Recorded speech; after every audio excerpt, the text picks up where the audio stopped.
నమస్తే 9 TV digital Telugu news కి స్వాగతం. ముందుగా బులెటిన్ లో హెడ్లైన్స్. తెలంగాణ భవన్ లో బీఆర్ఎస్ నేతల ప్రెస్ మీట్.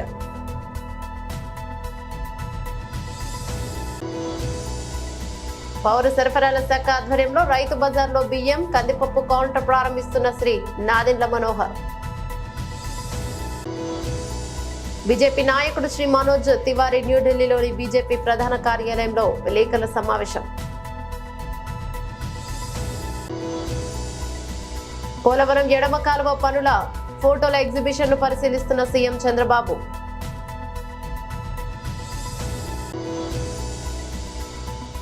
లాహోర్లో భారత్ పాక్ మ్యాచ్లకు బీసీసీఐ నో. డీటెయిల్స్ చూస్తే తెలంగాణ భవన్ లో ప్రెస్ మీట్ బీఆర్ఎస్ నేతలు నిర్వహించారు. పేరు తీసుకొని ఆమె మాట్లాడుతూ ఉన్నది. పోలీసులను ఏ విధంగా వాడుకుంటారో ఎమ్మెల్యే తమ్ముని పక్కకి ఎంత పెద్ద ఫోర్స్ ఉన్నదో చూడండి. ఎమ్మెల్యే తమ్ముని పక్కకు ఫోర్స్, మంత్రిని ఎమ్మెల్యే తమ్ముడికి పోలీస్ ఎస్కాట్లు, పోలీస్ పహారా, ఈ పహారా మధ్యలో మంత్రిని ఎమ్మెల్యే తమ్ముడు తిరుగుతూ ఉంటాడు. ఆయన రావడంతో ఆ రోజు నా మీద రౌడీ షీట్ 2007 నుంచి 14 వరకు నేను ఇదే ఎమ్మెల్యే మీద ప్రజాస్వామ్యబద్ధంగా పోరాటం చేస్తే ప్రజల పక్షాన నా మీద రౌడీ షీట్. ఆ తర్వాత రాగానే మా వాళ్ళ మీద ఇద్దరి మీద రౌడీ షీట్లు, రాజిరెడ్డి, అనిల్ రెడ్డి అనే వాళ్ళిద్దరి మీద రౌడీ షీట్లు. అంతేకాకుండా అక్కడ ఇప్పుడు మా పూదరి సత్యనారాయణ గౌడ్ అని మా నాయకుడు ప్రజల పక్షాన ఉంటే ఆయన ఇల్లు కూలగొట్టేసేసారు. మొన్న ఆయన ఇల్లు కూడా ఆయనకు సంబంధించిన కొన్ని షెడ్లు కూలగొట్టేసేసారు. పోలీస్ ఎస్కాట్ పెట్టి ఇల్లు కూలగొట్టేసేసారు. అంతేకాకుండా మళ్ళీ ఎవరితోటి ఒక బినామీ స్టేట్మెంట్లు ఇచ్చుడు, కేసులు పెట్టుడు. ఎవరైతే ఆడపిల్ల ఆమె పోయి నాకు కేసు పెట్టమంటే మాత్రం పెట్టరు. కానీ బీఆర్ఎస్ పార్టీ నాయకులు, బీఆర్ఎస్ పార్టీకి సంబంధించినటువంటి వ్యక్తులు వాళ్ళు ఎవరైనా ఉంటే ఒక లవ్ కేసులో పాపం ఒక అబ్బాయి లవ్ కేసులో వాళ్ళ తల్లిని కూడా జైలుకు పంపిస్తారు. వాళ్ళ తల్లి మా పార్టీలో ఉన్నదని, మా పార్టీలో మాకు అండగా ఉన్నదని లవ్ కేసు ఎవరైనా అబ్బాయి లవ్ చేసిన కేసులో తల్లిని జైలుకు పంపించిన చరిత్ర ఉందా? తల్లిని ఎప్పటి కేసు ఇది? ఆ అబ్బాయి అమ్మాయి 2020లో లవ్ చేసుకున్నటువంటి కేసు, అప్పటిది తీసుకొని ఆ కేసును మొన్న జైలుకు పంపిస్తారు. అంటే ఏ విధంగా అరాచకాలు జరుగుతున్నాయో ఇవాళ మంత్రిని ఎమ్మెల్యే హైదరాబాద్ కేంద్రంగా చాలా సౌమ్యునిగా ఆ రోజు మాట్లాడింది కదా, రౌడీయిజం, గుండాయిజం. మరి అలా రౌడీయిజం లేదు, గుండాయిజం లేదు కదా. పాపం ఒక ఆడపిల్ల నన్ను బతికించండి, డబ్బులు తీసుకున్నాడు, వాడుకున్నాడు మీ యూత్ కాంగ్రెస్ నాయకుడని ఆమె పోలీస్ స్టేషన్ ముందర కూర్చొని విజ్ఞప్తి చేస్తున్నది, ఎమ్మెల్యే పేరు తీసుకుంటున్నది. అయినా కూడా పోలీసుల నుంచి స్పందన లేదు. కనుక ఇవాళ పోలీస్ డిపార్ట్మెంట్ ఈ తెలంగాణ రాష్ట్రంలో ఎవరికి పనిచేయాలి, ఎవరికి పనిచేస్తున్నది? పోలీస్ స్టేషన్కి వెళ్తే అసలు కనీసం బీఆర్ఎస్ పార్టీ అనే పేరుతో ఎవరైనా కనబడితే వాళ్ళకి ఎంట్రన్స్ కూడా లేదు, దరఖాస్తులు కూడా తీసుకుంటలేరు. అంటే ఇది హైదరాబాద్ నుంచి గ్రామీణ ప్రాంతాల వరకు ఇదే విధంగా నడుస్తూ ఉన్నది. ఈ విధంగా నడిస్తే ప్రజాస్వామ్యం ఎక్కడ ఉంటుంది? అధికారం రానప్పుడు గొప్పగా మాట్లాడిండు కదా మంత్రి ఎమ్మెల్యే, ఈ ఐసుగడ్డతో చంపించేటువంటి వ్యక్తి. ఈయన ఎక్కడ కనబడండి, చాలా స్మార్ట్గా, చాలా చాకచక్యంగా మాట్లాడేటప్పుడు కూడా చాకచక్యంగా, అది ఆ సబ్జెక్టే ఉండదు. ఇది మొదలో కాడ పెడతాడు, రెండో కాడ అవుతాడు. అయినా ఆయన పెద్ద చాలా మేధావిగా ఈ హైదరాబాద్ కేంద్రంగా కనబడతా ఉన్నాడు. కనుక పోలీసులు మేము ఏదైతే ఆ మహిళ ఏదైతే పాపం వేడుకుంటా ఉన్నదో, ఇవాళ మధుర ఎమ్మెల్యే ఆ రోజులలో ఉరికొచ్చాడు పాపం. ఎవరికైనా మంత్రిలో చిన్నగా ములుగు. పౌర సరఫరాల శాఖ ఆధ్వర్యంలో రైతు బజార్లో బియ్యం, కందిపప్పు కౌంటర్ ప్రారంభిస్తున్న శ్రీ నాదెండ్ల మనోహర్. గిట్టుబాటు ధర, కనీస మద్దతు ధర అనే 2 అంశాలపైన రైతుకి ఎక్కడ అన్యాయం జరగకూడదని చెప్పి మా శాఖ నుంచి మేము గత ప్రభుత్వం సుమారు 36,000 కోట్ల రూపాయలు కార్పొరేషన్ ద్వారా రుణాలు తీసుకుని 1,650 కోట్లు బకాయిలు రైతులకు చెల్లించకుండా వెళ్ళిపోయింది. అయినా కానీ ఇంత క్లిష్ట పరిస్థితుల్లో ఆర్థిక ఇబ్బందుల్లో గౌరవ ముఖ్యమంత్రి గారి చొరవతోటి ఉప ముఖ్యమంత్రి గారు చూపించిన చొరవతోటి 1000 కోట్ల రూపాయలు తక్షణమే ఆర్థిక సాయం ఏదైతే రైతులు మేము చెల్లించాలో 1600 కోట్ల నుంచి 1000 కోట్ల రూపాయలు మేము ఆల్రెడీ చెల్లించాం. ఇంకొక 600 కోట్ల రూపాయలు త్వరలోనే చెల్లించాల్సిన అవసరం ఉంది. అది కూడా చెల్లిస్తాం.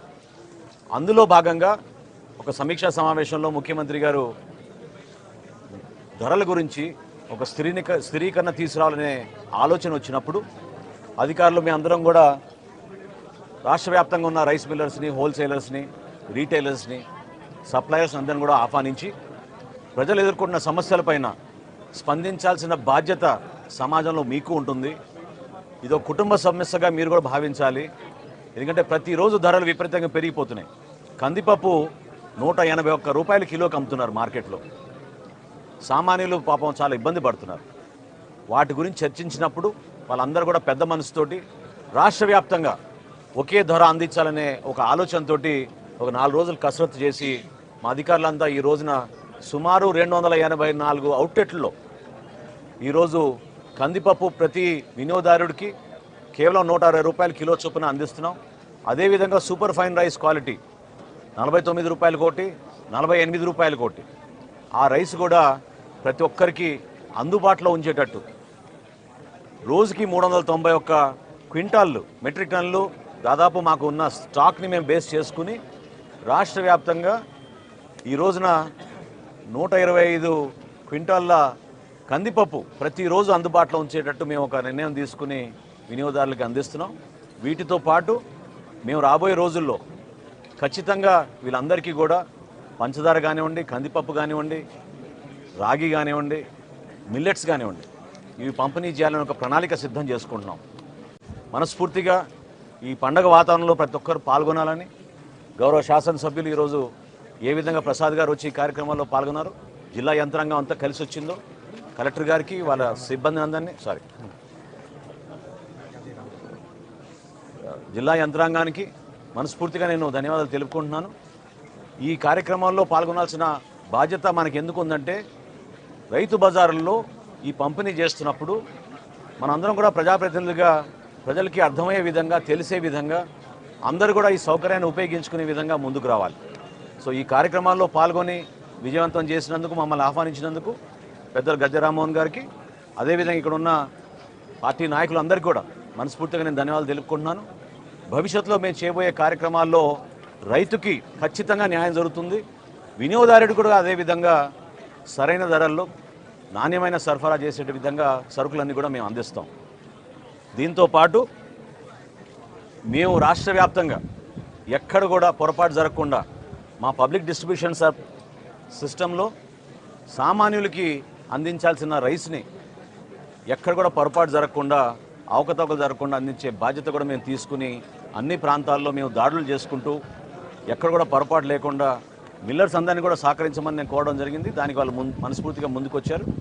సో ఆ విషయం కూడా మీ అందరితో కూడా ప్రస్తావిస్తూ మేము గతంలో చేపట్టిన కార్యక్రమాలన్నింటినీ కూడా కేవలం ప్రజల కోసం మా ప్రభుత్వం గౌరవ చంద్రబాబు నాయుడు గారి నాయకత్వంలో ఖచ్చితంగా సంక్షేమ ప్రభుత్వంగా పేదలకి అందుబాటులో ఉండేటట్టు ఒక పండుగ వాతావరణం తీసుకొచ్చే విధంగా మేము ముందుకెళ్తున్నాం. దానికి మీరందరూ కూడా సహకరించమని మనస్ఫూర్తిగా కోరుకుంటున్నాను. సార్, ఇంకా ఈ నంబర్స్ ఏమైనా పెరుగుతాయా? స్టాల్స్ నంబర్స్ పెరుగుతాయి? బీజేపీ నాయకుడు శ్రీ మనోజ్ తివారీ న్యూఢిల్లీలోని బీజేపీ ప్రధాన కార్యాలయంలో విలేకరుల సమావేశంలో ప్రసంగించారు. बहुत ही इंपॉर्टेंट पॉइंट्स रखने के लिए, जो दिल्ली के लिए बहुत ही इंपॉर्टेंट है, देश के लिए बहुत इंपॉर्टेंट है. हमारे member of parliament north east Delhi से मनोज तिवारी जी, हमारे सीनियर लीडर, जो दिल्ली के हर कोने का हर इशू, हर प्रॉब्लम को रोज उजागर करते हैं. तीसरी बार मेंबर ऑफ पार्लियामेंट हुए हैं दिल्ली से. मनोज तिवारी जी हमें आज बहुत ही इंपॉर्टेंट चीज हमें बताने के लिए लाए हैं. जो आया है आम आदमी पार्टी की, जो रोज ये लड़ाई लड़ रहे हैं, बीजेपी का हर वर्कर यहाँ लड़ रहा है, उसको आज बताएंगे. मनोज जी.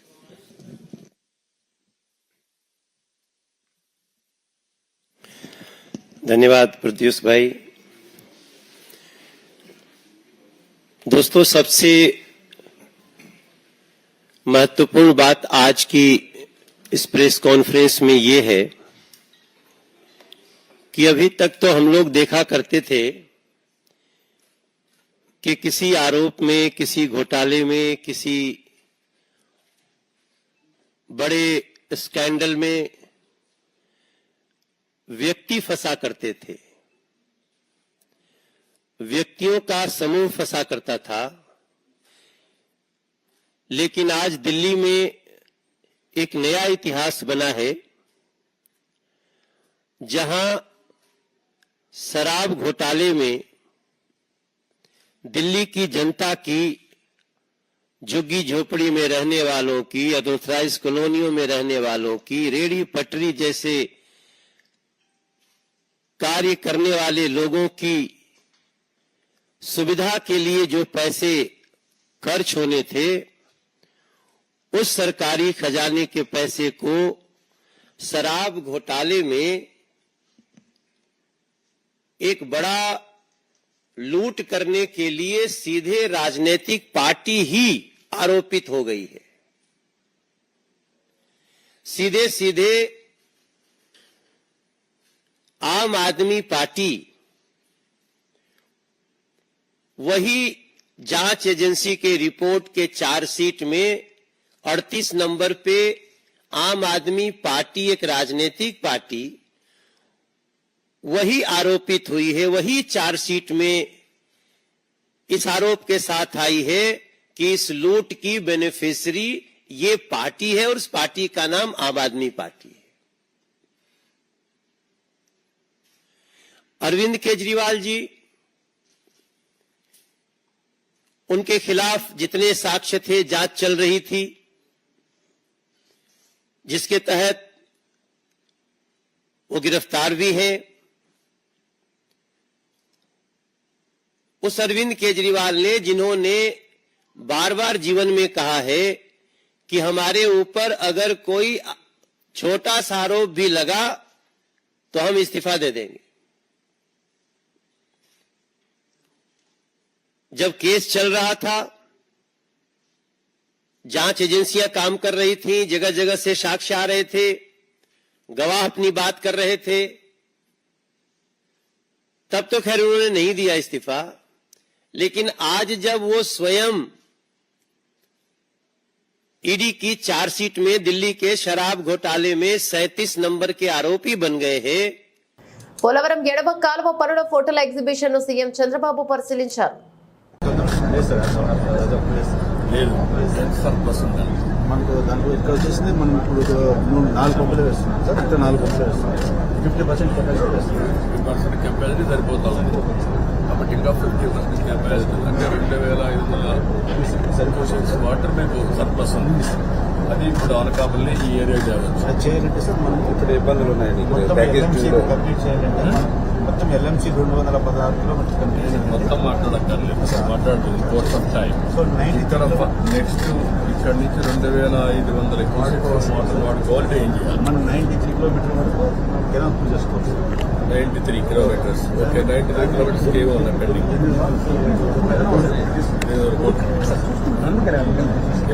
కోట్లు అయితే ఇమ్మీడియట్ గా ఆ పనులు కాదు.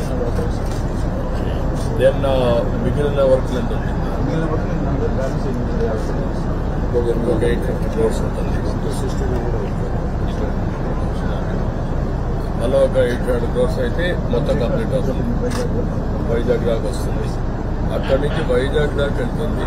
ఈ నీళ్లు లిఫ్ట్ చేయాలంటే అనకాపల్లి జిల్లాలో ఆ రిజర్వాయర్లకు అన్ని పెట్టాలంటే అప్పుడు ఉత్తరాంధ్ర సంస్థలో పనిచేస్తుంది. ఉత్తరాంధ్ర సంస్థ ఫేజ్ 1 మనం 1918లో కావాల్సిన ముందు తెచ్చుకుంటాం. కావాల్సిన ఫేజ్ 1 93కి వెళ్ళాలి. 93కి వెళ్తే ఎంత ఆయకట్టు వస్తుంది, ఎంత వాడుతుంది? అవుట్ ఆఫ్ 4 ల్యాక్ 2 ల్యాక్ నేను వచ్చిన కంటే చెరువులు కూడా ఇచ్చుకోవచ్చు. చెరువులు కూడా ఇచ్చుకోవచ్చు. ఎన్ని రోజుల్లో చేయగలుగుతాం? 18 days 10 రోజులు. నెక్స్ట్ సీజన్ కూడా అవసరం. నీళ్ళు నెల్లు అయిపోతే ఎంత అయితే అంత చేసుకుంటాడు. ఢిల్లీ ఇష్యూస్ నేను అడిగాను 15 ఢిల్లీ ఇష్యూస్ లేకపోతే ఇల్లు వాళ్ళు మొత్తం ఫుట్బాల్స్ తయారు చేయాలి. First come first 93 kilometres. వచ్చే ఏడాది పాకిస్తాన్ వేదికగా జరిగే ఐసీసీ ఛాంపియన్స్ ట్రోఫీ 2025 కోసం టీమిండియా దాయాది దేశంలో కాలు పెట్టదని బీసీసీఐ వర్గాలు స్పష్టం చేస్తాయి. ఇక ఈ టోర్నీలో భారత జట్టు మ్యాచ్లను దుబాయ్ లేదా శ్రీలంకలో నిర్వహించాలని అంతర్జాతీయ క్రికెట్ మండలి ఐసీసీని కోరనున్నట్లు తెలిపాయి. 2025 ఫిబ్రవరి నుంచి మార్చి మధ్య పాక్ లో ఛాంపియన్స్ ట్రోఫీ జరగనుంది.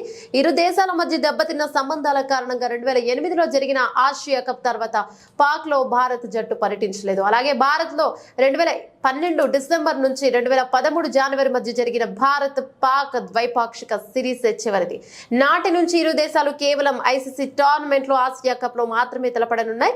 ఇక భారత్ పాక్ మధ్య ఇంకా సంబంధాలు పునరుద్ధరణ కాకపోవడంతో ఛాంపియన్స్ ట్రోఫీలో టీమిండియా పాల్గొనడంపై అనిశ్చితి కొనసాగుతుంది. ఒకే నగరంలో అన్ని మ్యాచ్లను ఆడాలని భారత్ కు పాక్ క్రికెట్ బోర్డు ప్రతిపాదించింది. ఇక భారత్ అన్ని మ్యాచ్లు ఆడేందుకు లాహోర్ ను వేదికగా ఎంపిక చేసినట్లు ESPN కొరియన్ ఇన్ఫో వెబ్సైట్ లో తెలిపింది. ఇక పాక్ పర్యటించేందుకు భారత జట్టు సుముఖంగా లేదు. ఇదే విషయాన్ని బీసీసీఐ వర్గాలు ANI వార్తా సంస్థకు తెలిపాయి. కేంద్ర ప్రభుత్వం అనుమతిస్తేనే ఈ టోర్నమెంట్ కోసం టీమిండియాను పాకిస్తాన్ కు పంపుతామని బీసీసీఐ ఉపాధ్యక్షుడు రాజు శుక్లా మే నెలలో చెప్పారు. ఛాంపియన్స్ ట్రోఫీ విషయంలో కేంద్ర ప్రభుత్వం నో చెబితే ఏం చెబితే అది చేస్తామని విషయంలో కేంద్ర ప్రభుత్వ నిర్ణయానికి అనుగుణంగా నడుచుకుంటామని ఆయన ANI వార్తా సంస్థతో మాట్లాడుతూ అన్నారు.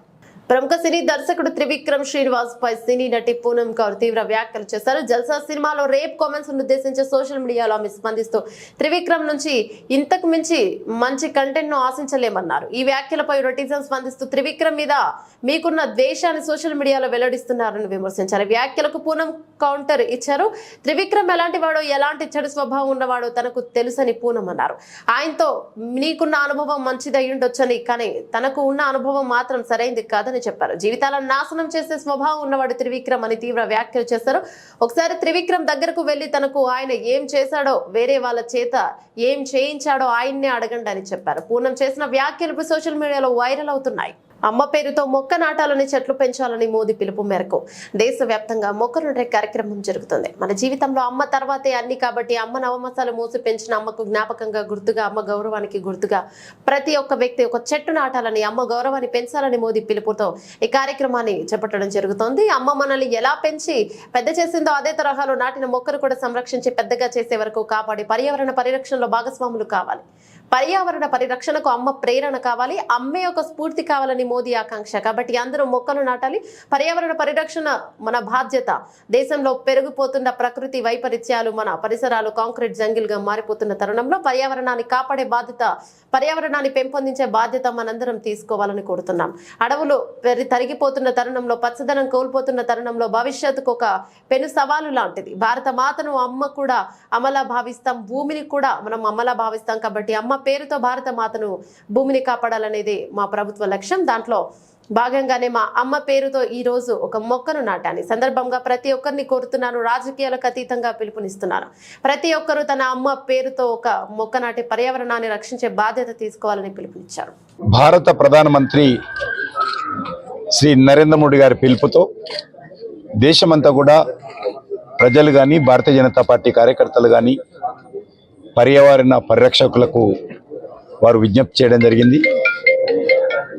అమ్మ పేరుతో చెట్టు పెంచడం మనకందరు తెలుసు. ఈ భూలోకంలో అమ్మకు మించినటువంటి మరెవరు ఉండరు. అమ్మ 9 మాసాలు మోసి జన్మనిచ్చి పెంచి పెద్ద చేస్తుంది మనందరినీ. అలాంటి అమ్మ జ్ఞాపకార్థము, ఆమె గౌరవార్థము ప్రతి ఒక్క వ్యక్తి కూడా తనకు అనుకూలమైనటువంటి స్థలంలో ఒక చెట్టును పెంచాలి. కాబట్టి మొక్కను పెట్టి చెట్టును ఏ రకంగానైతే అమ్మ మనల్ని పెంచి పెద్ద చేసిందో అదేవిధంగా అమ్మ పేరు మీద, అమ్మ గౌరవార్థము మనం కూడా ఒక చెట్టు మరి నాటి ఆ యొక్క చెట్టును పెంచాలని వారు పిలుపునివ్వడం జరిగింది. ఈరోజు మనకు తెలుసు పర్యావరణ పరిరక్షణ చాలా ప్రాధాన్యతతో కూడుకున్నటువంటి అంశం.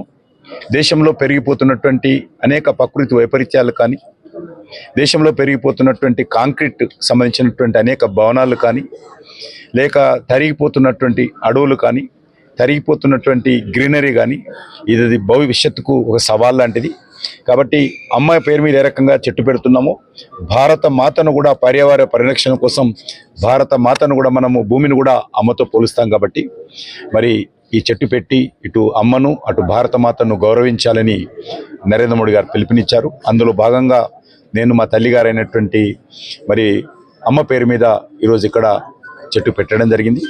దేశంలో ఉన్నటువంటి లేక రాష్ట్రంలో ఉన్నటువంటి ప్రతి ఒక్కరిని కూడా కోరుతున్నాను, రాజకీయాలకు అతీతంగా మరి అందరం కూడా, మరి వ్యాపారస్తులు కావచ్చు, విద్యార్థులు కావచ్చు, గృహిణులు కావచ్చు, ప్రతి వ్యక్తి కూడా మీకు అవకాశం ఉన్నటువంటి ప్రతి స్థలంలో ఒక చెట్టు పెట్టడము, దాన్ని పెంచేటువంటి ప్రయత్నం కూడా చేయాలి. కాబట్టి చెట్టు పెట్టేటప్పుడే ఎక్కువ సంవత్సరాలు మన్నిక ఉండేటువంటి చెట్టు పెట్టండి. ఏదో గులాబీ మొక్కలు పెడితే సంవత్సరం తర్వాత పోతుంది. కాబట్టి పెరిగే చెట్టును పెట్టాలి, అనుకూలమైనటువంటి స్థలంలో పెట్టాలి, ఆ చెట్టును పెంచేటువంటి ప్రయత్నం చేయాలి. కాబట్టి మన అమ్మ గౌరవార్థము ప్రతి ఒక్కరు కూడా ఈ యొక్క చెట్టు పెట్టేటువంటి కార్యక్రమంలో మనం అందరం కూడా ముందుకు రావాలి. మోడీ గారు చెప్పారు, మాకే నామ్ పర్ పేడ్ అనేటువంటి పిలుపు వారిని ఇవ్వడం జరిగింది. అందులో భాగంగా ఈరోజు దేశవ్యాప్తంగా కూడా చాలామంది పెద్దలు ఆ రకంగా వస్తున్నారు. నేను ప్రముఖులందరినీ కూడా కోరుతున్నాను, మీరు చెట్టు పెట్టడము, అమ్మ ఫోటోతో కలిసినటువంటి ఒక మరి ఫోటో తీసి సోషల్ మీడియాలో పెట్టడం విధిగా చేయాల్సిందిగా నేను ప్రతి ఒక్కరిని కోరుతా ఉన్నాను. మీలా అమలులో చంద్రబాబు సర్కార్ మరో ముందడుగు వేసింది. ఇక ఇసుక ఉచితం, భవన నిర్మాణదారులకు అధికారులు ఉచిత ఇసుకను అందుబాటులోకి తెచ్చింది. ఇసుక రీచ్ లో ట్రావెలింగ్ ఛార్జీలు తప్ప ఇతర వస్తువులకు తావు లేకుండా పకడ్బందీ చర్యలను తీసుకున్నారు. ఇందుకు సంబంధించి అన్ని సన్నాహాలు అధికారులు పూర్తి చేసి గృహ నిర్మాణదారులకు ఉచిత ఇసుకను సరఫరా చేస్తున్నారు. ఈ నేపథ్యంలో తేటగుంటలో భవన నిర్మాణ కార్మికులు సంబరాలు జరుపుకున్నారు. టీడీపీ నేతలు యనమల రాజేష్, సుల్లలోవరాజు, చింతమనేని అబ్బాయి, మోతుకూరి వెంకటేష్ ఆధ్వర్యంలో స్వీట్లు పంచిపెట్టారు. ఇక సందర్భంగా భవన నిర్మాణ కార్మికులు మాట్లాడుతూ చంద్రబాబు నాయుడు ఇచ్చిన హామీని నెరవేర్చారన్నారు. ఈ కార్యక్రమంలో టీడీపీ నాయకులు కుసుమంచి సత్యనారాయణ, గాడి Rajababu, Pentakota Bhaskar Satyanarayana, MPP doctor Karapa Apparao, TDP, Janasena, BJP నాయకులు పాల్గొన్నారు.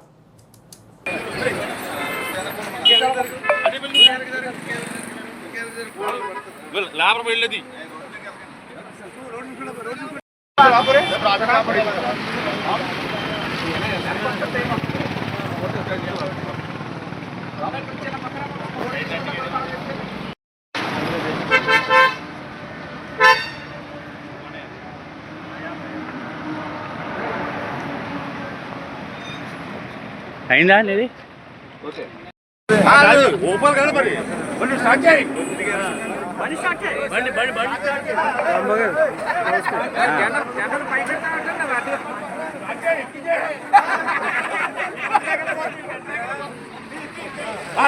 ఓపెన్ ఓకే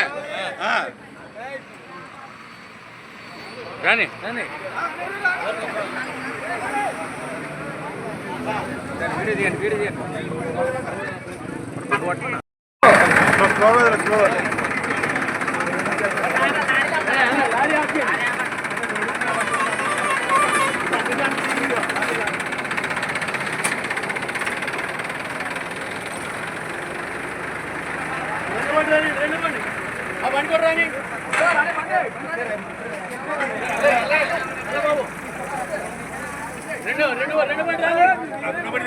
ఆవిడకి పెట్టి ఆవిడ కూడా పెట్టు ముందు రమ్మని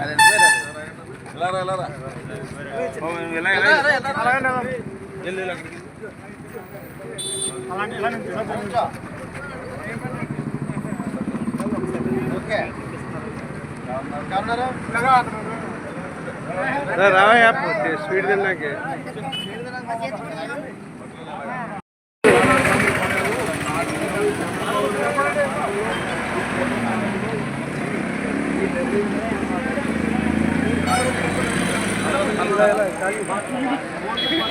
బులెటిన్ ముగించే ముందు హెడ్లైన్స్ మరోసారి. తెలంగాణ భవన్లో బీఆర్ఎస్ నేతల ప్రెస్ మీట్.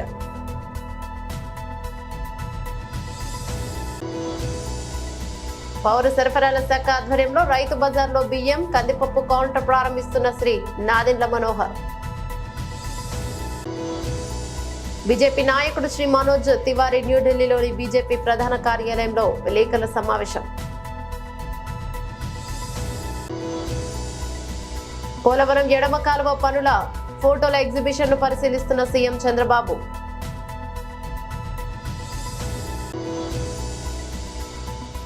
లాహోర్ లో భారత్ పాక్ మ్యాచ్లకు బీసీసీఐ నో. ఇవి బులెటిన్ లోని అప్డేట్స్. మరో బులెటిన్ లో మళ్ళీ కలుసుకుందాం. అంతవరకు సెలవు. నమస్తే.